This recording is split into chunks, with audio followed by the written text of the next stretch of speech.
కూడా మనం dry water కింద వరి ఇదంతా కూడా. సో ఈ dry water at least minimum 4 to 5 kgs minimum పెట్టాలి. పెడితేనే మనకు మిల్క్ ప్రొడక్షన్ కూడా ప్రాఫిటబుల్ ఉంటుంది. తర్వాత కాన్సన్ట్రేట్ ఫీడ్ అన్నాం. కాన్సన్ట్రేట్ ఫీడ్ అంటే రెడీమేడ్ అవైలబుల్ ఉన్నాయి, మనం కూడా తయారు చేసుకోవచ్చు. ఆ దాంట్లో ఏమేమి ఉంటాయి? Yes 50 to 70% of the product. ఇప్పుడు ఫర్ ఎగ్జాంపుల్ మీకు కమర్షియల్ దొరుకుతాయి. దానాటం సంచి 50 kg సంచి వచ్చేది దగ్గర దగ్గర 1 kg వచ్చేసి 16 to 22 రూపీస్ దాకా ఉంది. అంటే అది మరి దాని యొక్క ప్రోటీన్ పర్సంటేజ్ని బట్టి, తర్వాత ఫ్యాట్, క్రూడ్ ఫైబర్ని బట్టి ఇలాంటి 16 రూపాయల నుంచి 22 రూపాయలు ఉంది. అది మనం బయట కొట్టే, బట్ మనమే తయారు చేసుకోవచ్చు. దాంట్లో ఏమేమి వాడతామంటే మెయిజ్, మొక్కజొన్న, సోయా, తర్వాత జొన్న అంటే గ్రెయిన్ వెరైటీలో వచ్చేసి మెయిజ్, జోవార్, బాజ్రా, తర్వాత రైస్ పాలిష్, రైస్ బ్రాన్ వాడతారు. తర్వాత కందిపొట్టు, మిల్లెట్స్ వాడతారు. కందిపొట్టు బై ప్రొడక్ట్స్ ఏవైనా కానీ మంచి ప్రొడక్ట్స్ అంటే మనము తీసుకుంటాము. ఆడ మిల్లో మిగిలినంతా కూడా ఏవైనా కానీ ఈ పశువులు తీసుకుంటాయి. సో రైస్ పాలిష్, రైస్ తౌడు, తర్వాత గోధుమ పొట్టు, గోధుమ తౌడు, తర్వాత కందిపొట్టు. కందిపొట్టులో అంటే కంది బేడలు వస్తాయి, మనం తింటాము. పై పొట్టు అంతా కూడా దీనికి వాడచ్చు. సో బై ప్రొడక్ట్స్ యూజ్ చేయనివన్నీ కూడా ఎనిమల్ ఫీల్డ్లో మొత్తం ఏంటంటే మనకు ఏవైతే మనం వాడతామో, మనం యూజ్ చేసి మిగిలిపోతాయి చూడు పనికి రాకుండా, అవన్నీ కూడా ఎనిమల్ ఫీల్డ్లో వాడతాం. గ్రౌండ్నట్ కేక్, గ్రౌండ్నట్ కేక్స్ లో. సో ఇవన్నీ గ్రెయిన్ ప్రొడక్ట్స్. తర్వాత ఆయిల్ కంటెంట్ ఉండేటువంటి ఫ్యాట్స్ ఉంటాయి కదా, ఆ ఫ్యాట్ కి సంబంధించినటువంటి వాటిని కూడా కాన్సన్ట్రేట్ ఫీడ్ లోన 20 to 30% వేస్తారు. ఫర్ ఎగ్జాంపుల్ గ్రౌండ్నట్ కేక్ అంటే మనం ఆయిల్ తీస్తాం, వేరుశెనక్కాయలు తీసుకున్న తర్వాత దాంట్లోన 0 to 10% ఆయిల్ ఉంటుంది, ఇంకా మిగిలి ఉంటుంది. అది వేస్ట్, ఇంకా ఎంత తీసినా రాదు. సో దాన్ని GNC కేక్ కింద వాడతారు, అంటే గ్రౌండ్నట్ కేక్. తర్వాత సన్ఫ్లవర్ కేక్, సన్ఫ్లవర్ ఆయిల్ తీస్తారు, మిగిలినదంతా దీనికి. అట్లనే తిల్ కేకు, జింజరీ ఆయిల్ కేకు, ఇంకా కాటన్ సీడ్ కేకు, మస్టర్డ్. ఏది చూడు మనం తీసుకొని మిగిలినదంతా కూడా వీటికి వాడతాం. లాస్ట్కు ఈ మధ్య ఇంకా ఏమంటే ఈ ఫాడర్ స్కేర్సిటీ ఉంది. ఒకసారి మనకు 2-3 ఏళ్ళు సరిగా వర్షం రాకపోతే డ్రౌట్ కండిషన్ వస్తుంది. సో డ్రౌట్ కండిషన్ వచ్చినప్పుడు సరిగా మేతలు ఉండవు పశువులకి. అలాంటప్పుడు ఏం చేస్తారంటే లాస్ట్కు మన దగ్గర ఉండేవాటి పంటలో ఈ వరి చేను కానీ, కందులు, తర్వాత ఈ కాటన్, పత్తి వస్తుంది కదా, పత్తిది అయితే జనరల్గా తీసుకోవు. కానీ పత్తి అంతా తీసిన తర్వాత మిగిలి ఉంటుంది, ఆకులు, రెమ్మలు ఉంటాయి కదా, అంటే కాండం ఉంటుంది కదా, ఆ కాండంను కూడా కోసుకొని తీసుకుపోయి మేత కట్టి దాన్ని పౌడర్ ఫామ్లో చేసేసి ఈ దానాలో కలిపేస్తారు. సో ఇది పనికి రాదనడానికి లేదు పశువులు. ఇవన్నీ కూడా ఇవన్నీ చూసినప్పుడు, అంటే ఇవన్నీ యూజ్ చేసుకున్నప్పుడే మనకు కూడా లాభాలు ఉంటాయి. సో కాన్సన్ట్రేట్ ఫీడ్ తయారు చేయడానికి గ్రెయిన్ వెరైటీ, ఆయిల్ కేక్స్ సంబంధించిన వెరైటీ, వీటితో పాటే మనము వాటికి విటమిన్స్, మినరల్స్ ఉండాలనే మనము మినరల్ మిక్చర్స్ యాడ్ చేస్తాం. అంటే ఫర్ ఎవ్రీ 100 kgs దాన్ని తయారు చేయాలంటే 1 to 2 kgs of mineral mixtures కూడా యాడ్ చేస్తాం. మినరల్ మిక్చర్స్ అంటే దాంట్లో మనము డీకాంప్లెక్స్ టానిక్స్, తర్వాత కాల్షియం, ఫాస్ఫరస్ ఇలాంటివి ఎట్లుంటాయో మల్టీవిటమిన్స్, మినరల్స్ అన్ని దీంట్లో ఉంటాయి అన్నమాట. కాల్షియం అంటే ఈవెన్ ఎసెన్షియల్ అమైనో యాసిడ్స్ కూడా ఉంటాయి కొన్నింటిలో. ఇవన్నీ కూడా చిలేటెడ్ ఫామ్ లో ఉంటాయంటే ఈజీగా మనకు అబ్జర్వ్ అయిపోతాయి. ఇది 1 to 2 kgs for every 100 kgs కి 1 నుంచి 2 kgs కలపాలి. దాంతో పాటు సాల్ట్, మామూలు మనం వేసుకునే సాల్టే వాటికి కూడా అవసరమే కదా. సో అది కూడా 1 kg దాకా కలుపుతారు. 100 kgs కి 1 kg అన్ని మిక్స్ చేసి పల్వరైజర్ ఉంటుంది, దాంట్లో వేసేసి ఇంట్లో తయారు చేసుకోవచ్చు. మనమే తయారు చేసుకోవచ్చు. జిల్లు పాడే అన్ని ఒక్కోసారి అన్ని తెచ్చుకుంటారు. జొన్నలు, మొక్కజొన్నలు, తర్వాత సద్దలు, గ్రౌండ్నట్ కేక్ అన్ని కూడా బయట కలుపుతున్నాయి. అవన్నీ తెచ్చి కూడా ఇంట్లో కూడా కలిపేసుకుంటారు. కలిపేసుకొని పాలు ఇచ్చిన ముందు కొంచెం అట్లీస్ట్ మినిమం 2 to 3 అవర్స్ కొంచెం తడి చేసి పెట్టుకుంటారు. ఎందుకంటే ఆ గ్రెయిన్స్ కొంచెం ఉబ్బుతాయి. అది ముందే ఉబ్బితే మేలు కదా, తిన్న తర్వాత కడుపులో ఉబ్బేదానికి ఎందుకు, ఒకసారి బ్లోట్ వస్తుంది అనమాట. అంటే మన గ్యాస్ ట్రబుల్స్ ఇట్లా వస్తుందో ఇట్లా వాటికి కూడా వస్తుందని ముందే కడుక్కొని పెడతాం. ఏ రేషియోలో పెడతారంటే మనం డిస్కస్ చేసుకున్నాం. అప్ టు 6 లీటర్స్ పాలు ఇచ్చేంత వరకు మాత్రము అవసరమే లేదు. 6 and above ఇస్తే ఫర్ ఎవరీ 2 లీటర్స్ అంటే 8 లీటర్స్ ఇచ్చేది అనుకోండి, 6 నుంచి 8కి 2 లీటర్ల డిఫరెన్స్. సో 2 లీటర్స్ 1 kg దాని, ఇది షార్ట్ కట్ అనమాట. సో 4 లీటర్లు ఎక్కువ ఇచ్చినప్పుడు అంటే 10 లీటర్ల గేదె ఇచ్చిందంటే మనము 2 kg దాని అయిపోతుంది. అట్లే 12 లీటర్లు ఇచ్చింది అనుకోండి 3 kg దాని. అట్లా for every 2 kgs of extra milk కలిపి కూడా 1 kg దానా. ఇది షార్ట్ కట్ అనమాట. సో ఇది దానికి సంబంధించి. ఇంకా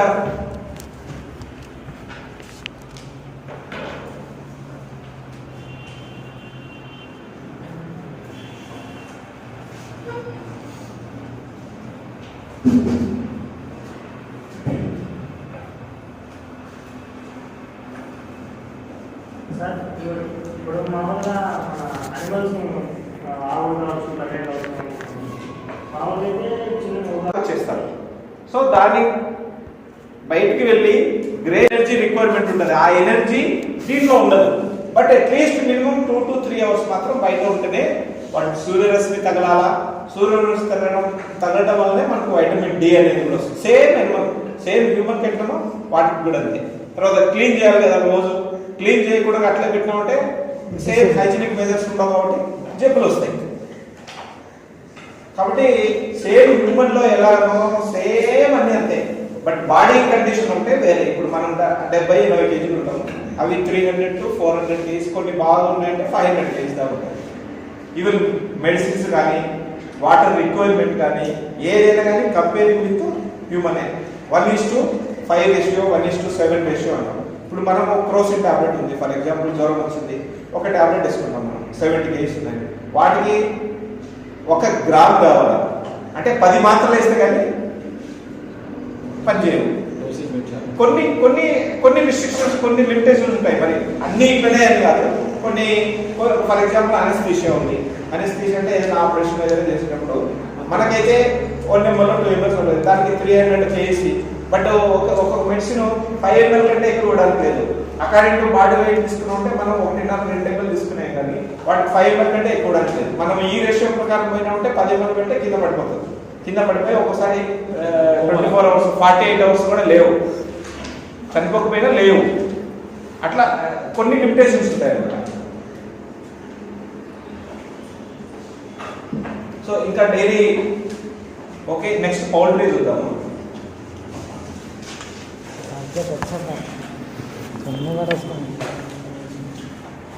సో మామూలుగా మన పల్లెల్లో రైతు కుటుంబాల్లో ప్రతి ఒక్కరి ఇంట్లో కూడా ఇప్పుడు కోళ్ళు అనేవి సాధారణంగా ఉంటాయి.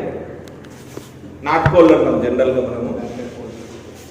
సో ఈ నాటుకోళ్ళలో మనకు ఎగ్ వెరైటీ కాదు, ఇవి ఓన్లీ మాంసం వెరైటీ అంటాం. అంటే మీట్ పర్పస్ అనమాట. చికెన్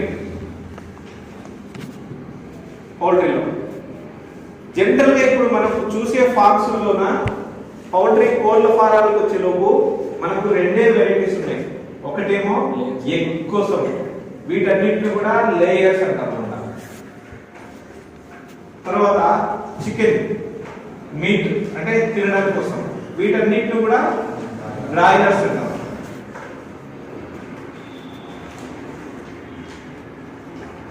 బట్ ఇవన్నీ కూడా కమర్షియల్ ఫార్మ్స్ బయట. బట్ మన ఇళ్ళలో వచ్చేటువంటి కూడా నాటుకోలే. ఏదో కొంతమంది ఫ్యాన్సీ పర్పస్ కొన్ని అసిల్ అనే కోళ్ళని పెంచుతుంటారు. అంటే ఇవి చాలా కాస్ట్లీ ఉంటాయి, చాలా స్ట్రౌట్గా ఉంటాయి. ఇవి పోటీ అంటే కాల్ ఫైట్ కోసం వీటికి పెంచుతుంటారు. ఇవి చాలా కాస్ట్లీ కూడా. ఒకటి మామూలుగా పల్లెల్లో వాటికి వీటికి కంపేర్ చేస్తే వాటికంటే కూడా 5-6 టైమ్స్ ఎక్కువ ఉంటాయి. బట్ రేషియో అంటే ఈ సెన్సెస్ అంటే ప్రొడక్షన్ అంటే పల్లెల్లో చాలా తగ్గిపోయినాయి. ఇంతకుముందు బాగుండేది కానీ ఈ మధ్య తగ్గిపోయినాయి చాలా. సో ఇప్పుడు దేశీ కోళ్ళు అంటే నాటు కోళ్ళకి వచ్చేలోపు మనకు ఎక్కడైనా కానీ ప్రతి ఇంటికి 10, 15, 20 కోళ్ళు ఉంటాయి. వాళ్ళు మెయిన్ పర్పస్ ఏంటంటే చికెన్ అంటే మటన్ కోసం, దీనికోసం బ్రాయిలర్స్ తినడానికి. ఎందుకంటే అవి ఎగ్స్ సంవత్సరానికి కూడా ఎన్ని పెడతాయి జనరల్ గా? మామూలు మన నాటుకోళ్ళు ఇళ్ళలో ఉండేవి సంవత్సరానికి 50 కూడా పెట్టవు, 30, 40 కంటే ఎక్కువ పెట్టవు. వాటి కెపాసిటీ వచ్చేసి మామూలుగా అయితే 60. ఎన్ని నాళ్ళు పెడతాయి? 5 months, 6 months. 15 days.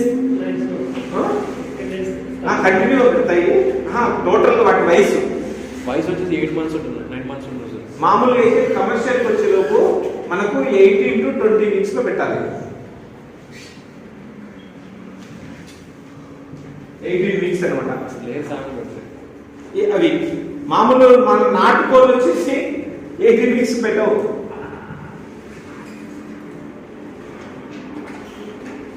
దగ్గర దగ్గర 7 months, 8 months బాగా పెద్దగా అయిన తర్వాత కూడా ఇంకా పెట్టవు కూడా. అంటే దాని కెపాసిటీ చాలా తక్కువ దాని లైఫ్ లో కూడా. ఈ కమర్షియల్ ఫార్మ్స్ ఈ లేయర్స్ వచ్చేసి మనకు 300 to 310 eggs పెడతాయి వాటి లైఫ్ లో. 300 to 310 eggs అంటే బ్రీడ్ బట్టి మరి. బట్ వేరే మన కమర్షియల్కి వచ్చేలోపు నాటుకోళ్ళు వచ్చేలోపు అవి స్టార్ట్ చేయటము లేట్గా స్టార్ట్ చేస్తాయి. వాటి లైఫ్ లో కూడా చాలా తక్కువ, మహా అంటే మీకు 3-4 ఏళ్ళ కంటే ఎక్కువ. సో దానికోసమే నాటుకోళ్ళ దగ్గర ఏమంటే మాంసం కోసం మాత్రమే ఎక్కువ, ఎగ్స్ కోసం కాదు. సో వాటి ఫీడ్ కన్వర్షన్ రేషియో కూడా చాలా తక్కువ. అంటే ఏదైనా కానీ ఒక కోడి, ఇప్పుడు ఫర్ ఎగ్జాంపుల్ బ్రాయిలర్స్ ఉన్నాయనుకోండి, బ్రాయిలర్స్ వచ్చేసి చిక్స్ను కమర్షియల్ ఫామ్ వాళ్ళు 8 weeks కంటే ఎక్కువ పెట్టుకోవడానికి లేదు. 40 days. 7 to 8 weeks. ఆ 8 weeks లోపు ఒక్కొక్క కోడి ఎంత కావాలి? 2.5, 2.5, 2.25. So minimum 2 kgs. Minimum 2 kgs అంటే 8 weeks లో. అదే మన నాటుకోళ్ళు 8 weeks లో వస్తాయా? 2 నెలలకు ఎంత? ½ kg కూడా ఉండవు, ½ kg కూడా ఉండవు. సో అంటే ఆ కమర్షియల్ వచ్చేలోపు మనకు 8 weeks లోపే మనకు 2 kgs రావాలి మినిమము. ఇవి వచ్చేసి అసలు ½ kg కూడా రావు. సో ప్రాఫిటబిలిటీ ఉంటుందా? ఉండదు. మనం ఈవెన్ నాటుకోళ్ళకు ఈవెన్ దానా పెడితే కూడా రావు, మా అంటే ఇంకొక 200 grams కలుగుతుంది అంతే. కాబట్టి ఇప్పుడు high variety of broilers and high variety of layers కూడా ఇప్పుడు డెవలప్ చేస్తుంది గవర్నమెంట్. సో బట్ నాటుకోళ్ళకి వచ్చేలోపు ఏంటంటే చికెన్ కోసం ఎక్కువ టేస్ట్ ఉంటుంది, టెండర్ ఉంటుంది అనేది దానికోసం నాటుకోళ్ళు ఎక్కువ పెంచుతున్నారు ఈ మధ్య. సో ఇప్పుడు కమర్షియల్ ఫార్మ్స్ మనం ఫస్ట్ చూద్దాము.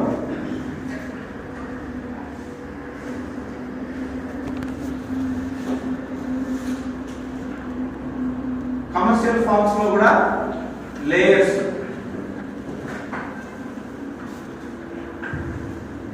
సో లేయర్స్ అంటే మీరు కోళ్ళ ఫారాలు చూసారా ఎక్కడైనా? ఎక్కడ ఏ కలర్ ఉంటాయి కోళ్ళు? వైట్ ఇంకా రెడ్ కూడా ఉంటాయి సార్. ఎగ్ లేయర్స్ ఉంటాయి. ఇంకా రెడ్ కలర్, బ్లాక్ కలర్ ఎక్కడైనా చూసారా? Commercial egg layer. Egg layer red చూసారు సార్. ఏది? కలర్డ్ లేయర్స్ ఉంటాయి కదా. ఎక్కడ? కలర్డ్ లేయర్ ఫార్మ్స్ ఉంటాయి కదా సార్. అదే ఎక్కడ చూసారు? హైదరాబాద్ చూసారు సార్. అంటే బయట అమ్మేటన్నా? ఫార్మ్స్లో చూసారు సార్. ఫార్మ్స్ లో బయట రోడ్ల మీద కూడా అమ్ముతుంటారు చూసారా? చిన్న చిన్న కలర్స్, చిన్నవి, చిన్నగా ఎల్లో రెడ్, పింక్ పింక్ అవి లేవా? అవన్నీ కలర్ కోటెడ్ సార్ అది. అవన్నీ కూడా యాక్చువల్ అయితే వేస్టేజెస్. అవన్నీ అవును సార్. యాక్చువల్గా అవన్నీ వేస్టేజెస్ ఆ చిక్స్. సో ఆ వేస్టేజ్ స్టిక్స్ రోడ్ల మీద తెచ్చేసి 2 రూపాయలు 3 రూపాయలు 5 రూపాయలకి అమ్ముతారు. అవన్నీ యాక్చువల్గా అయితే బయటికి నాట్ అలౌడ్. అవన్నీ కూడా కల్ చేసేటివి అనమాట, ఇన్సిడెంట్ చేసేటివి. అంటే హ్యాచరీలో పుట్టిన వెంటనే లేయర్ ఫామ్ కావాల్సినటువంటి లైన్స్ వేరే, లేయర్ వేరే, బ్రాయిలర్ వేరే, ఆ బర్డ్సే వేరే అనమాట. సో ఈ లేయర్ ఫామ్ లో ఉన్నప్పుడు ఏం చేస్తారంటే సెక్సింగ్ ఎర్రర్స్ అని చేస్తారు. మనకు గుడ్డు పెట్టాలంటే మగది పెడుతుందా? పెట్టదు. సో ఫిమేల్స్ మాత్రమే తీసి పెడతారు హ్యాచ్ చేసినప్పుడు. ఆ ఫిమేల్స్ మాత్రమే ఫార్మర్కు సప్లై చేస్తారు. వాళ్ళు కేజెస్లో కమర్షియల్ ఫామ్లో పెట్టుకొని ఆ ఎగ్స్ వచ్చినవి అమ్మేస్తారు అనమాట. సో హ్యాచరీలో పెట్టిన తర్వాత ఆ వచ్చినటువంటి చిక్స్లో ఫిమేల్స్ అన్ని సెపరేట్ చేసి కమర్షియల్ ఫామ్కి రైతుకు అమ్ముతారు. మిగిలినటువన్నీ ఒక ఇన్సినరేటర్ ఉండాలి. యాక్చువల్ అయితే ప్రతి హ్యాచరీలో ఉంటుంది.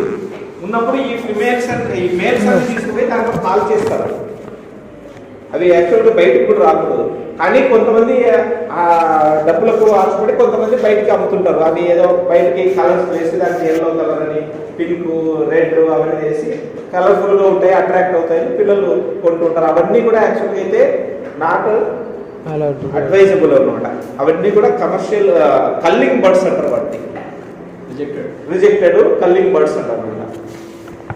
సో లేయర్స్ అనేవి మనకు వైట్ లెగ్ హార్న్స్ అని ఉన్నాయి. White leg horns.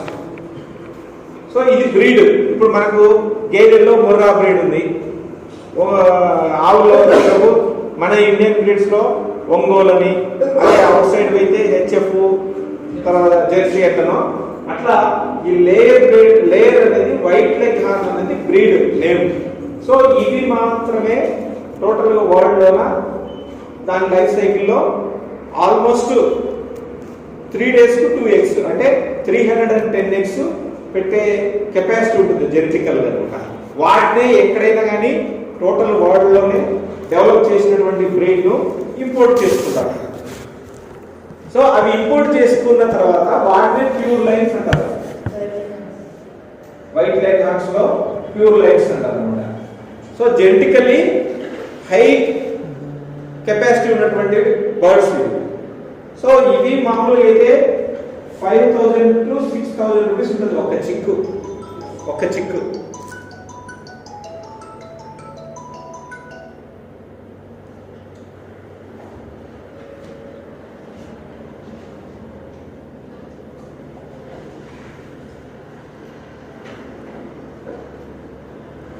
ఇవి టోటల్ గా ఫ్లైట్ లో ఇంపోర్ట్ చేసుకుంటారు. సో వాటికి కావాల్సినటువంటి మెజర్మెంట్స్ అన్ని వైరస్ రావడానికి ఇవన్నీ ఏం లేకుండా చూసుకొని చేసుకుంటారు అనమాట.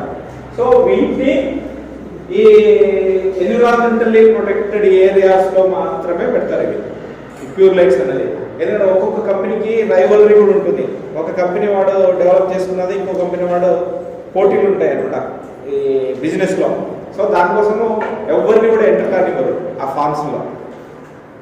సో ఈ ప్యూర్ లైన్స్ నుంచి దీనికి మరి మేల్స్ వేరే ఫిమేల్స్ వేరే ఉంటాయి ఈ వైట్ లైన్స్ లో కూడా. సో మేల్స్ వేరే ఫిమేల్స్ వేరే రైతు అంటే ఫార్మింగ్ లో పెట్టేసి వీటికి ఇప్పుడు ఎదకు వచ్చినప్పుడు ఆవులు గేదెల్లో ఏ విధంగా అయితే ఇంజెక్షన్ చేస్తారో సేమ్ అదే టైపే. మేల్స్ నుంచి సెమెన్ కలెక్షన్ చేసి ఫిమేల్స్ కు వాటి ఏజ్ వచ్చిన తర్వాత ఇంజెక్ట్ చేస్తారు ఆర్టిఫిషియల్లీ, న్యాచురల్ గా కాదు ఆర్టిఫిషియల్లీ. సో ఇప్పుడు ప్యూర్ లైన్స్ ఉంది. సో మేల్స్ ఉన్నాయి, ఫిమేల్స్ ఉన్నాయి. ఇప్పుడు ఎగ్స్ వచ్చినవి హ్యాచరీలో పెడతారు.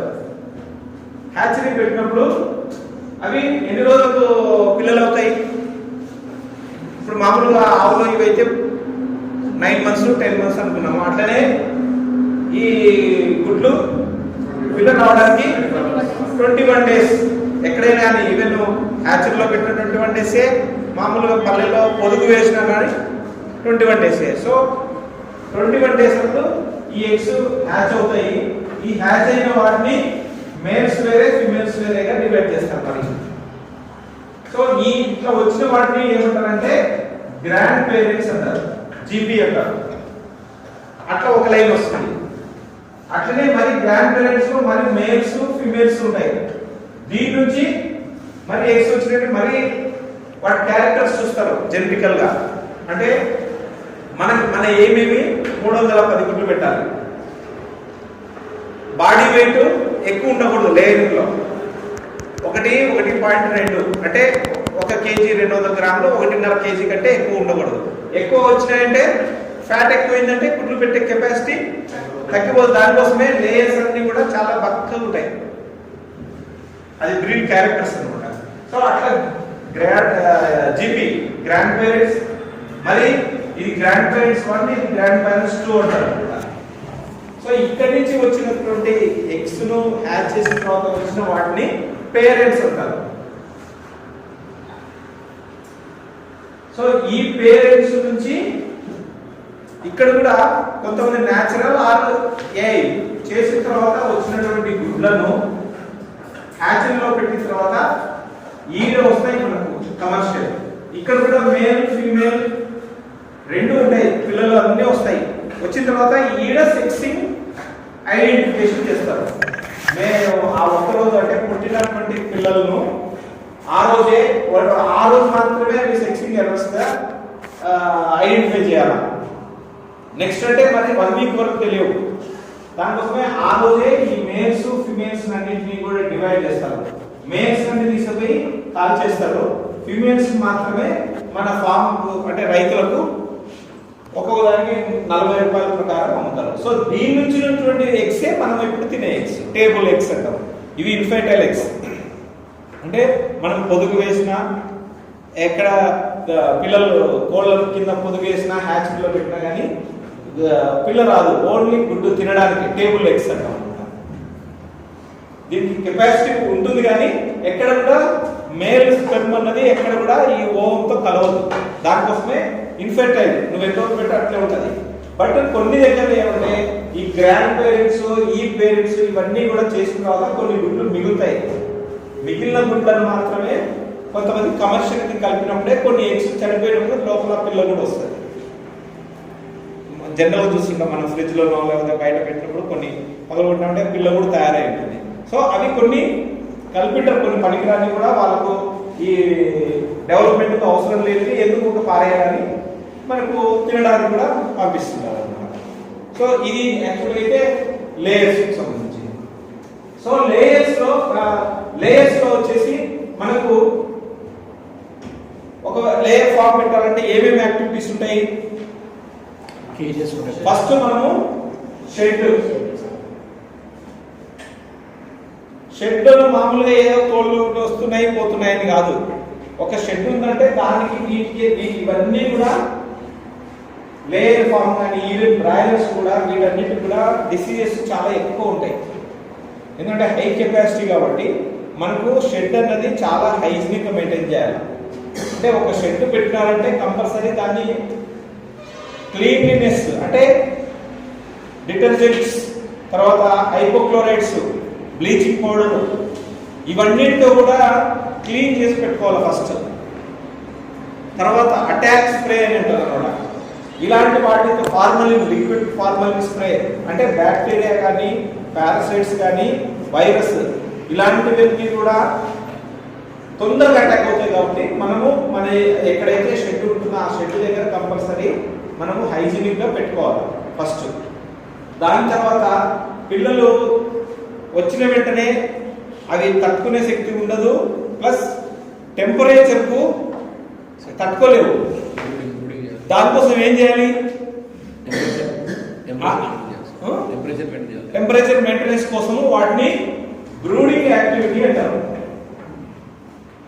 అంటే బ్రూడింగ్ కంపల్సరీ బ్రూడింగ్ అంటారు. అంటే అక్కడ మనకు 98 to 100 degrees 101, 102 ఉండేటట్టు చూసుకోవాలి. ఎందుకంటే అవి పుట్టినటువంటి చిక్స్ ను మీకు వాళ్ళు వెహికల్స్ లో తెచ్చి ఫార్మ్ తీసుకొని వచ్చి వదులుతారు కదా.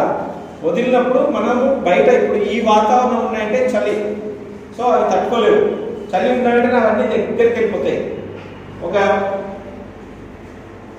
5 feet రేడియస్ లో ఒక ట్రే ఉంటుంది, దీనిపైన ఇట్లా ట్రే ఉంటుంది, దీనిపైన హ్యాంగింగ్ లైట్స్ ఉంటాయి. అంటే బ్రూడింగ్ లైట్స్ అంటారు వాటిని. సో వాటిలో లోపల టెంపరేచర్ మెయింటెనెన్స్ కోసము బల్బ్స్ ఉంటాయి అన్నమాట. కొన్నిటికి 4 ఉంటాయి, కొన్నిటికి 2 ఉంటాయి, కొన్నిటికి 3 బల్బ్స్ ఉంటాయి. అది మన ఇష్టం. సో దేనికంటే అది ఈ టెంపరేచర్ మెయింటెనెన్స్ కోసం, అంటే బయట చల్లగా ఉంటే ఇక్కడ వెచ్చగా ఉండాలి, ఇక్కడ వెచ్చగా టోటల్గా బయట వెచ్చగా ఉంటే ఇక్కడ కొంచెం కూల్గా ఉండాలి. ఆ మెయింటెనెన్స్ కోసం ఈ బ్రూడింగ్ షెడ్స్ అంటారు అనమాట. సో వచ్చిన వెంటనే షెడ్స్ కూడా బ్రూడింగ్ షెడ్ వేరే ఉండాలి చిన్నపిల్లలు. So up to 2 to 3 weeks brooding shed అంటాం. తర్వాత మరి గ్రోయింగ్ షెడ్ అంటాం.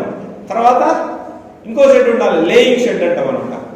అంటే ఫస్ట్ బ్రూడింగ్ చిన్నపిల్లలు, తర్వాత గ్రోయింగ్ పెరుగుదల ఉండేటివి, ఆ నెక్స్ట్ లేయింగ్ అంటే మనకు 18 to 20 weeks వచ్చేలోపు అన్ని గుడ్లు పెట్టే స్థాయికి వస్తాయి. కాబట్టి వాటికి సెపరేట్ అన్ని 3 ఒకే దగ్గర ఉండకూడదు. మామూలు మనం పల్లెల్లో చూస్తున్నాం, పిల్లలు ఆడే ఉంటాయి, పెద్దవాడు ఉంటాయి, కానీ ఇవి తట్టుకోలేవు. పిల్లలకు వచ్చే డిసీజెస్ వేరే ఉంటుంది, గ్రోయర్స్కి వచ్చే డిసీజెస్ వేరే ఉంటుంది, లేయర్స్కి వచ్చే డిసీజెస్ వేరే ఉంటుంది అనమాట. సో ఇది యాక్టివిటీ మొత్తం 3 యాక్టివిటీస్ ఉంటాయి లేయర్స్కి వచ్చేలోపు. మనకు చిక్స్ వచ్చిన వెంటనే మనము షెడ్ను ప్రిపేర్ చేసి పెట్టుకోవాలి, బ్రూడింగ్ షెడ్ అంటారు దాన్ని. సో టెంపరేచర్ మెయింటెనెన్స్ కోసం. తర్వాత ఇంకా మనము టెంపరేచర్స్ బల్బ్స్ అన్ని ఆన్ చేస్తే కూడా టెంపరేచర్ మెయింటైన్ చేయాలి. ఒకసారి చలికాలం అప్పుడు ఏమైందంటే అన్ని ఒక దగ్గరకు వచ్చేసి పైకి పోయి ఒక్కోసారి 100, 200, 300 కూడా చనిపోతాయి అనమాట. సో మనము అవి ఈవెన్గా డిస్ట్రిబ్యూషన్ అయిందంటే కంఫర్టబుల్గా ఉన్నట్టు. ఒక పిల్ల పోయిందంటే 50 రూపాయలు పోయినట్టే. సో దానికోసమే బ్రూడింగ్ షెడ్ దగ్గరనే మోర్టాలిటీ కూడా చాలా ఎక్కువ ఉంటుంది. సో ఇప్పుడు బ్రూడింగ్ తీసుకొచ్చారు. సో వాటికి ఫుడ్ ఫస్ట్ ఏం పెడతారు బ్రూడింగ్ కు, చిక్స్ కు? Sugar water. యాక్చువల్గా అయితే ఫామ్ దగ్గర గుడ్డు పొడిగించేస్తారు, హ్యాచరీలో పిల్ల అవుతుంది, సెక్సింగ్ ఎర్రర్ చేసేస్తారు. మన దగ్గరకు వచ్చేటప్పటికి 1 or 2 days అవుతుంది. సో ఫస్ట్ డే పుట్టిన వెంటనే సెక్సింగ్ ఎర్రర్ చేసేసి ఒక బాక్స్లో వేసేస్తే వాటికి ఈ మ్యారేజ్ డిసీజ్ అనేది ఒక వైరస్ ద్వారా వస్తుందన్నమాట. అది పుట్టిన వెంటనే వేయాల్సిందే, అది 24 hours. సో అవి వేసి ఒక కప్పు దీంట్లో పెడతారనమాట, బాక్స్లో. సో అవి వాటికి ఎగ్లో ఎగ్ యోక్ అని ఉంటుంది. సో ఆ ఎగ్ యోక్ ఇంకా అబ్జర్వ్ దానికి ఖర్చుకొని ఉంటుంది అనమాట. సో ఫస్ట్ 24 hours వరకు వాటికి ఫీడింగ్ అవసరమే లేదు, ఎనర్జీ అన్నది దాని నుంచి తీసుకుంటుంది అనమాట. సో నెక్స్ట్ 24 hours నుంచి ఇంకా మనము వచ్చిన వెంటనే మన దగ్గరకు వచ్చేలోపే 1 or 2 days అవుతుంది. సో వచ్చిన వెంటనే అవి మనం షెడ్ ప్రిపేర్ చేసుకొని తెచ్చిన వెంటనే ఆ షెడ్లో వేయాలి. ఆ బ్రూడింగ్ టెంపరేచర్ కూడా మెయింటైన్ చేసి పెట్టుకోవాలి. వచ్చిన వెంటనే వాటరింగ్, చిన్న వాటర్స్ దొరుకుతాయి, ప్లేట్స్ మాదిరి ఉంటాయి. సో అట్లనే పేపర్స్ వేస్తుంటారు, కింద నూక వేసి పేపర్స్ కూడా వేస్తుంటారు. సో ఆ పేపర్స్ మీద మనము ఈ గోధుమ రవ్వ మాదిరి ఉంటుంది, ఉప్మా రవ్వ ఉంటుంది కదా, అలాంటిది కొంచెం నైస్గా పట్టించుంటారు అనమాట. సో అది కానీ లేదా గోధుమ రవ్వ విత్ కొద్దిగా రైస్తో కూడా చేస్తుంటారు, చిన్న రవ్వ, అది సెపరేట్ దొరుకుతుంది అది. సో ఈ ఫీడ్ ఏమంటారంటే చిక్ ఫీడ్ అంటారు చిన్నపిల్లలు. అది సెపరేట్ ప్రోటీన్ పర్సంటేజ్ ఇవన్నీ ఆ 24 to 48 hours ఇచ్చేదాన్ని చిక్ ఫీడ్ అంటారు అనమాట. సో జస్ట్ అలవాటు చేయడానికి మనం జస్ట్ ఒక చల్లాలి, చల్లితే జస్ట్ అవే పిక్ చేసుకొని తింటాయి. వాటరింగ్ కూడా ఉంటుంది, అవి తింటాయి. సో 2 days 48 hours వరకు అది ఇవ్వాలి. ఇంకా నెక్స్ట్ చిక్ ఫీడ్ అనేది ప్రోటీన్ పర్సంటేజ్ ఎక్కువ ఉండేదే ఫీడ్, కొంచెం రవ్వ ఎక్కువ ఉండకుండా చిన్న చిన్నగా ఉంటుంది. సో అది మనము 12 days ఇవ్వాలి. సో ఇప్పుడు గ్రోత్ పీరియడ్ ఎక్కువ ఉంటుంది కాబట్టి మనము ప్రోటీన్ పర్సంటేజ్ ఎక్కువ ఉండే ఫీడ్ను టోటల్గా 3 రకాలుగా డివైడ్ చేస్తారన్నమాట. ఫస్ట్ వచ్చేసి చిక్ గ్రైండ్ అంటాం, అంటే చిన్న 2 days ఇచ్చేది అది. సో చిక్ ఫీడ్లో అదొకటి ఫస్ట్ 2 days మనం. తర్వాత చిక్ ఫీడ్లో ప్రోటీన్ పర్సంటేజ్ ఎక్కువ ఉండాలి గ్రోత్. తర్వాత అప్ టు 12 to 20 days వరకు చిక్ ఫీడ్ ఇస్తాము. తర్వాత గ్రోయర్ ఫీడ్ ఇస్తాం. గ్రోయర్ ఫీడ్ అనేది మనకు దగ్గర 12 నుంచి 13 వారాలు ఉంటుంది, 14 వారాలు ఉంటుంది. అప్పుడు కూడా గ్రోయర్ ఫీడ్లో కూడా ప్రోటీన్ పర్సెంటేజ్ ఎక్కువ ఉంటుంది, గ్రోత్ కూడా తొందర రావాలి. తర్వాత లేయర్ ఫీడ్లో దాని మెయింటెనెన్స్ కోసమే ఇచ్చేది. సో లేయర్ ఫీడ్లో అంతా కూడా గుడ్లు పెడతాయి కాబట్టి వాటికి ఎనర్జీ రిక్వైర్మెంట్, వాటి బాడీ మెటబాలిక్ రేటు ఈక్వల్ కావడానికి మాత్రమే మనం ఫీడ్ ఇస్తాం అనమాట. సో జనరల్గా అయితే మామూలు కోళ్ళు ఇవైతే అంటే టోటల్ లైఫ్ సైకిల్లోన యావరేజ్ ఒక కోడి గుడ్లు పెట్టే కోడి ఒకటి మనము 100 to 150 grams per day తింటాయి, including chick feed, grower feed, layer feed అంతా కలిస్తే యావరేజ్గా 100 to 115 grams. కొంచెం ఎక్కువ తింటే 120 grams కంటే ఎక్కువ తిను పర్ డే అనమాట. ఆ క్యాలిక్యులేషన్ పెట్టి మనం ఫీడర్స్లో దానా వేస్తాం. ఒక 1000 కోళ్ళు ఉన్నాయంటే అప్రాక్సిమేట్గా 100 grams per ఒకటి అంటే 100 kgs. సో దానా పర్ డే తీసుకుంటాయి అనమాట. అట్లా మనము క్యాలిక్యులేట్ చేసుకోవాలి. మనకు ఈ దానా కూడా పౌల్ట్రీలో కమర్షియల్గా అవైలబుల్ ఉంటుంది, కానీ కమర్షియల్గా అవైలబుల్ ఉంటుంది కొంచెం కాస్ట్లీ ఉంటుంది. కానీ పెద్ద ఫార్మర్స్ ఏం చేస్తారంటే వాళ్ళే ఒక మిషన్ పెట్టేసేసుకుంటారు, ఫీడ్ మిల్, పల్వరైజర్, మిక్సర్ ఇవి తెచ్చేసుకుంటారు. కరెంట్ ఎట్లా ఉంటుంది కాబట్టి దాన్ని పెట్టేసుకొని అన్ని రైతుల నుంచి తక్కువ రేటుకే దొరుకుతాయి. మనం కమర్షియల్గా హోల్సేల్ పోతే ఎక్కువ రేటు ఉంటుంది బయట కొంటే, దానికోసం డైరెక్ట్ రైతు దగ్గరకు వచ్చేసి మెయిన్స్ పండించే వాళ్ళ దగ్గర ఒకేసారి ఒక 50 bags 100 bags కొనేస్తారు. అట్లనే సద్దలు తయారు చేసుకునేవాడు, తర్వాత జొన్నలు, తర్వాత దానిమ్మ చెక్క ఆయిల్ మిల్స్లో పోయి తెచ్చేసుకుంటారు, తర్వాత సన్ఫ్లవర్ కేకు. సేమ్ ఇప్పుడు దానా వీటిలో ఎట్లా వాడినామో వీటికి కూడా కోళ్ళకు కూడా సేమ్ అదే దానే, బట్ పర్సెంటేజ్ వేరే ఉంటుంది.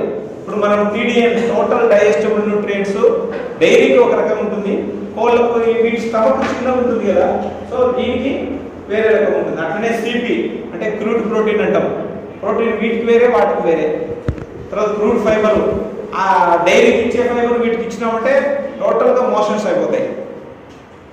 సో దీని మనం రేషియో చెప్తాము, CP ఎంత ఉండాలా దాని ప్రకారం తయారు చేసేసుకొని ఆ ఫార్ములా ప్రకారం రైతు సొంతంగా తయారు చేసుకోవచ్చు. లేదు తయారు చేసి, ఎందుకంటే చిన్న యూనిట్స్ అయితే సొంతంగా చేసుకుంటాడు, పెద్ద యూనిట్స్ ఉంటాయి దగ్గర 1 lakh birds 2 lakhs birds ఇలాంటివి. సో ఫార్ములా ఇచ్చేస్తే 1 మిల్లోనే అన్ని ఆ రేషియో ప్రకారం కుమ్మరించి అన్ని చేసేసుకుంటాడు, మిక్స్ చేసేసుకుంటాడు. మెకనైజ్డ్ ఇప్పుడు అంతా ఒక దగ్గర పెద్ద కంటైనర్ ఉంటుంది, ఆ కంటైనర్లో దాని వేస్తే కేజీస్లో లాస్ట్ వరకు వెళ్ళిపోతుంటుంది. అట్లనే వాటరింగ్స్ కూడా అంతే మెకనైజ్డ్. ఒక దగ్గర వాటర్ వేసి దాంట్లో మెడిసిన్స్ కలిపి పెట్టేస్తాడు. ప్రతి బర్డ్కు ఒక పైప్ లైన్ పోతుంది, ఇప్పుడు డ్రిప్ సిస్టమ్ అంటున్నాం అట్లా.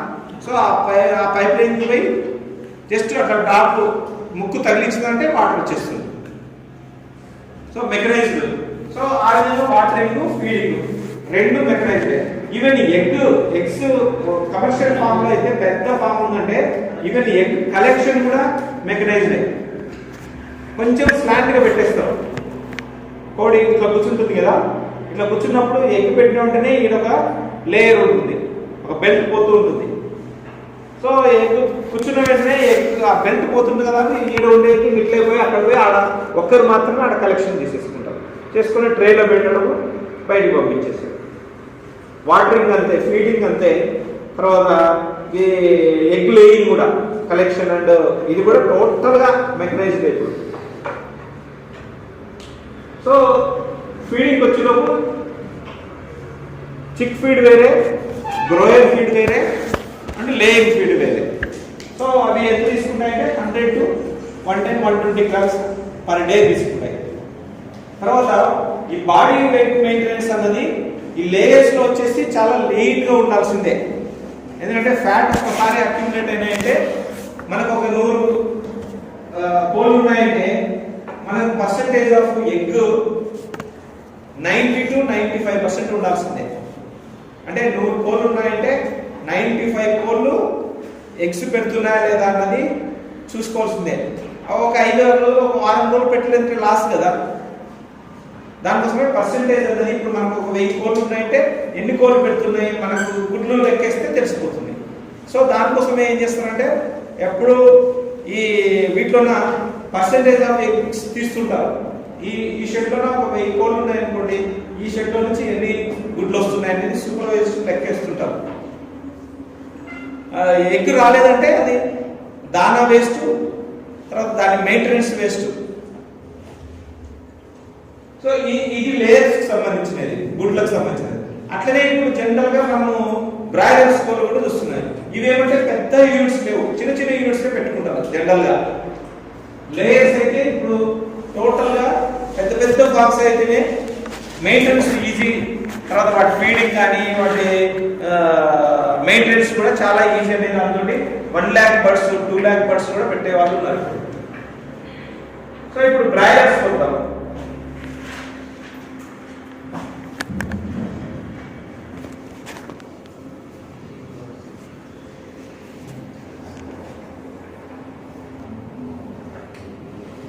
సో బ్రాయిలర్స్ లో మామూలుగా చిక్కు ఎన్ని గ్రామ్ ఉంటుంది?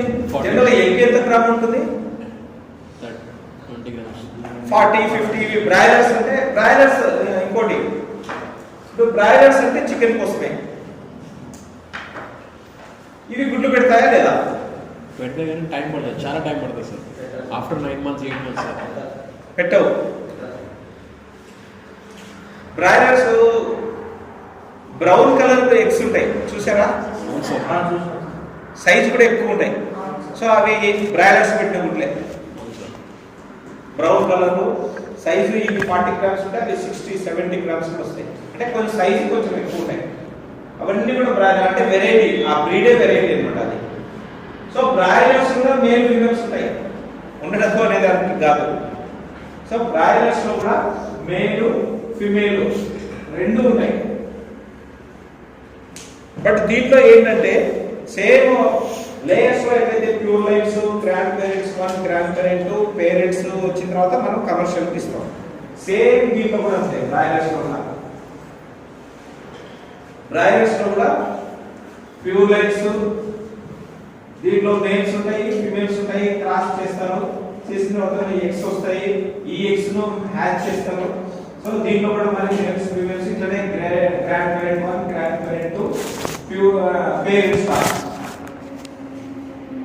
సో ఈ పేరెంట్ స్టాక్ నుంచి వచ్చినటువంటి ఎగ్స్ ఫార్మ్స్ కి సార్ ఈ ఎగ్స్ హ్యాచ్ చేస్తారు. హ్యాచ్ చేసిన వచ్చినటువంటి దీంట్లోన మేల్ ప్లస్ ఫీమేల్స్ అన్నిటినీ ఇచ్చేయచ్చు. అన్ని కూడా ఒకటే గ్రోత్ ఫ్యాక్టర్స్ ఉంటుంది, జస్ట్ 2% వేరియేషన్ ఉంటుంది. సో వచ్చినటువంటి బ్రాయిలర్స్ మేల్స్ ఉంటాయి కాదు, దీంట్లో మేల్స్ అండ్ ఫీమేల్స్ ఉంటాయి. ఇవి ఏమంటే మెయిన్ గా మనకు గ్రోత్ ఫ్యాక్టర్స్ జీన్స్ ఉంటాయి అన్నమాట దీంట్లో. కాబట్టి అన్ని కూడా గ్రోత్ బై 8 weeks వచ్చేలోపు 2 kgs అండ్ అబవ్ వచ్చేటట్టు మన ఎయిమ్ అనమాట ఇది. సో 2 kgs అండ్ అబవ్ రావాలి. దాని తర్వాత మరి స్లాగిష్ అయిపోతుంది గ్రోత్.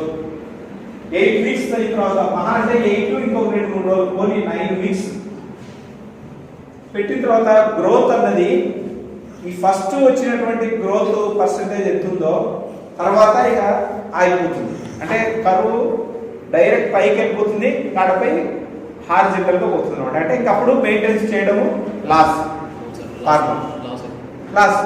దానికోసమే మనం 8 weeks మాక్సిమం 9 weeks లో ఉన్నటువంటి కోళ్ళన్నీ కూడా కమర్షియల్ గా రైతులకు అంటే స్లాటర్ హౌసెస్ బయట చికెన్ సెంటర్స్ కు వాళ్ళకు అమ్ముకుంటేనే లాభం రైతు. సో అప్పటికే ఆయన 2.5 kg నుంచి 3 kg దాకా కూడా దానం పెడతారు. కాబట్టి కమర్షియల్ ఫామ్ బ్రాయిలర్ ఫామ్ ఉన్నాయంటే పిల్లలు తీసుకున్న వెంటనే 8 నుంచి 9 వారాల్లో టోటల్ గా అయిపోగొట్టుకోవాలా. దానికోసమే తను చాలా ప్లాన్డ్ గా ఉండాలి. చిక్స్ ఎప్పుడు తెచ్చుకుంటే మనకు ఈ 9 వారాలు అవుతుంది, 8-9 వారాలు వస్తుంది. సో అప్పుడు ఏమైనా అకేషన్ ఉందా, ఏమైనా పండుగలు ఉన్నాయా, పబ్బాలు ఉన్నాయా, లేకపోతే ఈ కరీ దసరా, ఉగాది, రంజాన్ ఇలాంటివి ఏమైనా వస్తున్నాయా చూసుకొని ప్లాన్ గా పెట్టుకోవాలన్నమాట. సో దీంట్లో కూడా సేమ్ వాటి మాదిరే బ్రూడింగ్, గ్రోయర్, నెక్స్ట్ దాంట్లోనేమో లేయర్ ఫామ్ అంటాము, దీంట్లోనేమో ఫినిషర్ ఫామ్ అంటారు. ఫినిషర్ అంటే first same brooding activity same అట్లనే ఉంటుంది 6 స్టేజ్, తర్వాత గ్రోయర్, తర్వాత ఫినిషర్ అంటామన్నమాట. లాస్ట్ వీక్ ను ఫినిషర్ అంటాం. ఇప్పుడు దీంట్లో ఏమంటే బ్రూడింగ్ స్టేజ్ లో 6 స్టేజ్ అప్పుడు సేమ్ అదే సేమ్ ప్రోటీన్ పర్సెంటేజ్ ఎక్కువ ఉండాల్సిందే. గ్రోయర్కి వచ్చేటప్పటికి ప్రోటీన్ విత్ ఎనర్జీ ఉండాలి. ఫినిషర్కి వచ్చేటప్పుడు మెయింటెనెన్స్ అంతే, ఇంకా నువ్వు వీడు ఎంత పర్సెంటేజ్ ఇచ్చినా గ్రోత్ అనేది ఉండదు.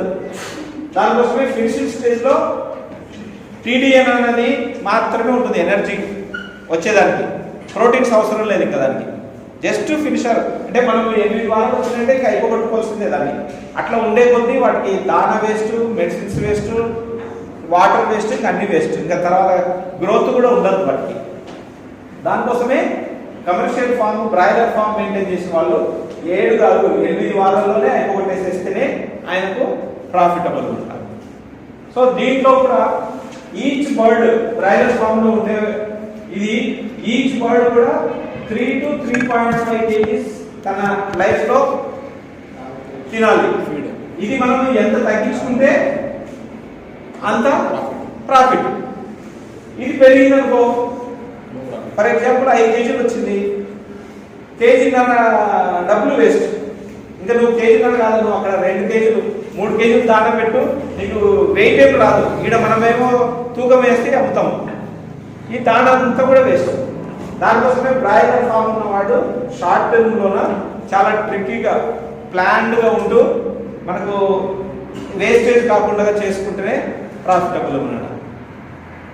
సో దీంట్లోనే సేమ్ దాని మాదిరే టెంపరేచర్ మెయింటెనెన్స్ ఉంటాయి.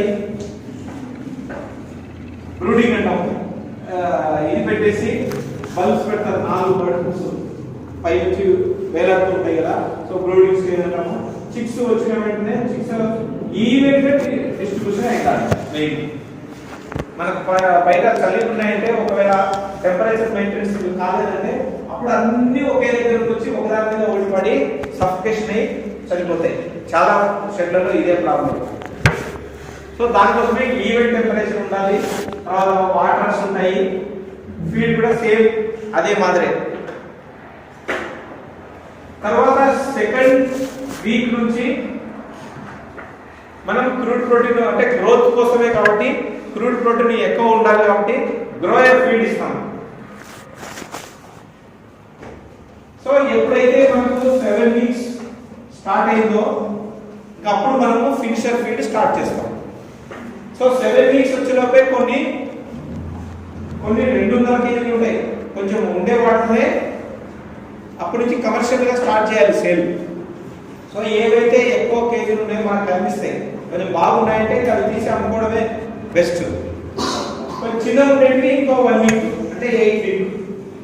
అప్పటిలోపు మనము ఈ సెగ్రిగేషన్ చేసేసి గ్రోయర్ ఫీడే ఇప్పుడు ఏవైతే వీక్స్ ఉన్నాయో ఆ వీక్స్ కు కొంచెం మంచి ఫీడ్ ఇస్తే అవి కూడా 1 వీక్ లో వాటికి నార్మల్ అవుతాయి అన్నమాట. ఈ సేమ్ ఇదే బ్రీడింగ్ పాలసీని ఇదే తీసుకుంటేనే మనము లాభసాటిగా ఉంటుంది. సో వీటికి వచ్చేసి జబ్బులు రాకుండా కొన్ని వ్యాక్సిన్స్ సేమ్ ఎక్కడో వీటికి కూడా ఉన్నాయి. వీటికి కూడా సేమ్ బ్యాక్టీరియల్ రావచ్చు, వైరస్ రావచ్చు, పారాసైటిక్ రావచ్చు, ఏవైనా రావచ్చు.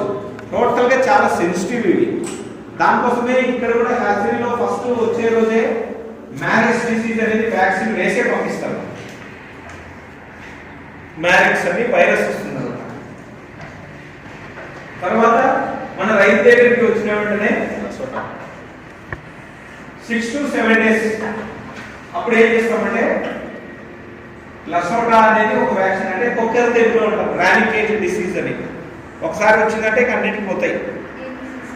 రానికేట్ అంటే కొక్కెర తెగులు అంటారు తెలుగులో. అది వచ్చిందంటే నరాల వీక్నెస్ వచ్చేసి ఒకదాని మీద ఒకటి పడి సస్తాయి అన్నమాట. రెస్పిరేటరీ సిస్టమ్స్ ఆయాసపడకుండా సస్తాయి. సో అది రాకుండా ఏవైనా కానీ పౌల్ట్రీలోనా వచ్చిన తర్వాత చేసుకుంటే లాభం లేదు. Prevention is better than cure అన్నట్టు ప్రతిదానికి వ్యాక్సిన్ ఉంది. ఇప్పుడు కరోనా ఏమో అది వైరసే కదా, అట్లనే సేమ్ వీటికి కూడా ముందు రాకముందే చూసుకోవాలి, వచ్చిన తర్వాత చాలా 99% కష్టమే. సో 6 to 7 days అప్పుడు కొక్కెర తెగులు రాకుండా లసోటా F1 లసోటా అంటారు అనమాట. సో ఈ వ్యాక్సిన్ ఎట్లా ఇస్తారంటే ఐ డ్రాప్స్ కానీ నాజల్ డ్రాప్స్ కానీ మందు ఉంటుంది ఇట్లా. సో చిక్ పట్టుకోవడము, కంట్లో ఒక డ్రాప్ వేస్తాం. ఒకవేళ కంట్లో వద్దనుకుంటే ముక్కులో కూడా వేయచ్చు నాజల్ డ్రాప్స్. ఒక డ్రాప్ వేస్తే అయిపోయింది. సేమ్ ఇప్పుడు కొన్ని వ్యాక్సిన్స్ హ్యూమన్లో కూడా ఇప్పుడు నాజల్గా వస్తున్నాయి, ముక్కులోనికే మనం ముక్కులో వేసేస్తాం అనమాట.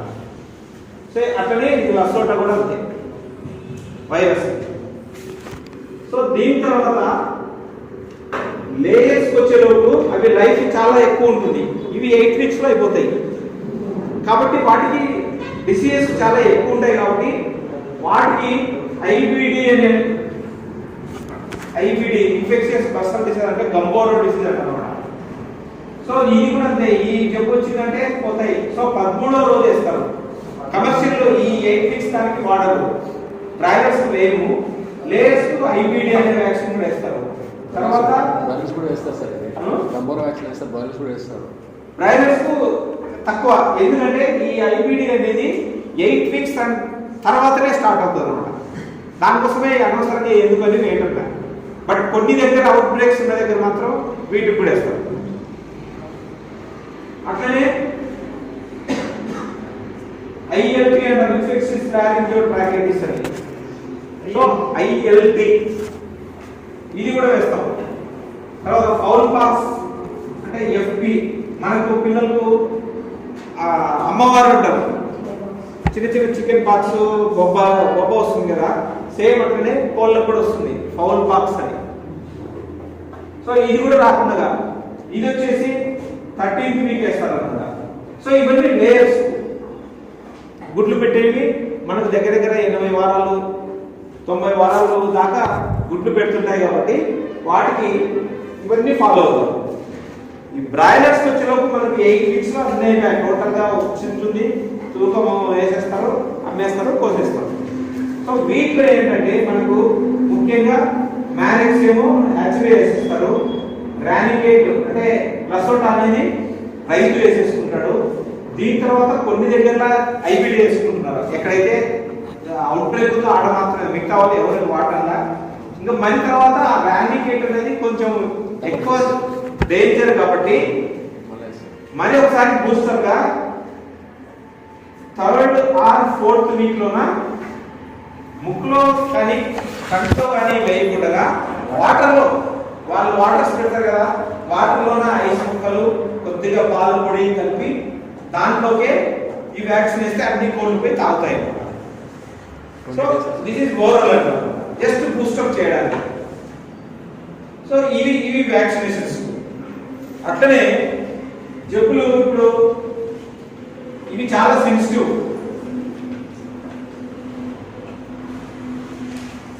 కాబట్టి వీటి దానాల్లోన కాక్సిడియోస్టాట్స్ అనేవి కలుపుతుంటారు. మామూలుగా అయితే ఇప్పుడు కోళ్ళు మీకు ఉన్నాయంటే ఇప్పుడు కోళ్ళకు ఒక రోగం వచ్చింది, వైరస్. ఈవెన్ మీరు దీంట్లో న్యూస్ లో కూడా చూస్తున్నారు, బర్డ్ ఫ్లూ అనేది వైరస్. అది కూడా సేమ్ ఇప్పుడు మన కరోనా ఎట్లనో ఒకరి నుంచి ఒకరికి ఎట్లా వ్యాప్తి చెందుతుందో అట్లా కోళ్ళలో ఇది బర్డ్ ఫ్లూ అని అంటాం. అంటే కోళ్ళ నుంచి కోళ్ళకే, అవి మనుషులకు లేదా పశువులకు ఏం రాదు, భయపడాల్సిన పని లేదు. బట్ వస్తుందేమో అని ఒక స్ట్రెయిన్ ఉంది H1N5 అని, ఆ స్ట్రెయిన్ మాత్రమే కోళ్ళ నుంచి కూడా మనుషులకు వస్తుంది అనేది. బట్ అది మనకు లేదు, ఇండియాలో లేదు. సో ఇవి ఇట్లనే కాక్సిడియోస్టాసిస్ అని అంటారు, అంటే కోళ్ళలో రక్త విరేచనాలు అవుతాయి. సో అది రాకుండా ముందు జాగ్రత్తగా ఈ దానిలో కాక్సిడియోస్టాసిస్ కూడా కలిపెట్టారు అనమాట. ఆంప్రోలియం అనేది కలిపెట్టారు ముందు రాకుండానే. ఇవి వచ్చిన తర్వాత ఓన్లీ లిక్విడ్ అంటే మందు తాపుకోవాల్సిందే, అది ఒకదానికనే తాపుతాము. ఇప్పుడు దగ్గర దగ్గర చిన్న ఫార్మ్స్ అయితే 500, 1000 వాటికి ఒకటి పట్టుకొని తాపలేరు.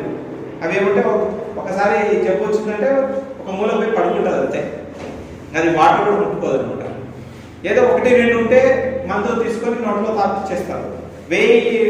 వేల కొలది ఉంటాయి కొన్ని ఫార్మ్స్లో అయితే. కాబట్టి దానిలోనే కలిపేస్తారు ముందు రాకుండా ఆ మందు. అట్లనే ఓస్ట్రాసైక్లిన్ పౌడర్ అంటే ఆక్సిపెట్రోసైక్లిన్ అంటారు, టెరామైసిన్ ఇట్లా. సో ఇవి కూడా ముందు జాగ్రత్తగా ఈ దానిలోనే కలిపేస్తారు యాంటీబయాటిక్స్ టోటల్గా. తర్వాత వచ్చిన తర్వాత ఏదో 1-2 ఉంటే తీసుకొని వచ్చి చూపించి ఏదో ఇంజెక్షన్స్ వాడచ్చు. కానీ ఈ బ్యాక్టీరియా అనేది ఒకదాని నుంచి ఒకదానికి అది కూడా కాంటాక్ట్స్ ద్వారా వచ్చేస్తుంది. కాబట్టి ముందే దానిలోన ఈ యాంటీబయాటిక్స్ అన్ని కూడా కలపడం జరుగుతుంది అన్నమాట.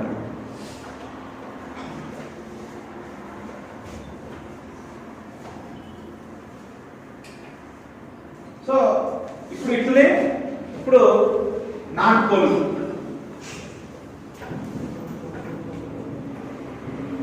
ఇప్పుడు ఒక్క కాన్సెప్ట్ ఏంటంటే, ఇప్పుడు ఈ కమర్షియల్ ఫార్మ్స్ ఉన్నాయి. ఈ కమర్షియల్ ఫార్మ్స్ అన్ని కూడా ఇప్పుడు మనం యాంటీబయాటిక్స్ యాడ్ చేస్తున్నాం, కాక్సిడియోస్టాట్స్ యాడ్ చేస్తున్నాం, తర్వాత ఈవెన్ ఇంకా కొన్ని లివర్ టానిక్స్, మినరల్ మిక్చర్, ఇవన్నీ కూడా బి కాంప్లెక్స్ ఇవి కూడా యాడ్ చేసి అన్ని ఆర్టిఫిషియల్ గా ముందే రాకుండా ఈ బ్రాయిలర్స్ కానీ లేయర్స్ కానీ పెడుతున్నాం. సో దాని సైడ్ ఎఫెక్ట్స్ ఇప్పుడు మనం క్యాప్సూల్స్ వేసుకుంటున్నాము యాంటీబయాటిక్స్ జ్వరం వస్తే, అవన్నీ ఎక్కడికి పోతున్నాయి? మన దగ్గరే ఉన్నాయి. కొన్నేమో యూరిన్ అండ్ బ్లడ్ లో వెళ్ళిపోతున్నాయి, కానీ కొన్నేమో మన శరీరంలో ఉండిపోతున్నాయి. సో యాంటీబయాటిక్స్ తర్వాత కాక్సిడియోస్టాట్స్ ఇలాంటివన్నీ కూడా కోళ్ళకు పెట్టినప్పుడు కూడా ఆ ఉండేటటువంటి రెమినెంట్స్ అన్ని కూడా మజిల్స్ లో పేర్కొపోతున్నాయి. జనరల్గా ఒక 20% బయటకు వెళ్ళిపోతాయి ఫీకల్ మెటీరియల్తో. సో యాంటీబయాటిక్ రెసిస్టెంట్ బర్డ్స్ మనం తయారు చేస్తున్నాం. సో ఆ బర్డ్స్ మనం తీసుకుంటున్నాం కాబట్టి దాని ఎఫెక్ట్ మనుషుల్లో కూడా స్టార్ట్ అయ్యింది. ఇప్పుడు ఇంతకుముందు మనం జ్వరం వస్తే క్రోసిన్ వేసుకుంటే తగ్గిపోయింది, కానీ ఇప్పుడు క్రోసిన్ 1 రోజు కాదు, 2 రోజులు కాదు, 4 రోజులు వేసుకుంటే తగ్గడం లేదు. ఎందుకంటే యాంటీబయాటిక్ ఎఫెక్ట్ బాడీ మీద పనిచేస్తున్నాయి.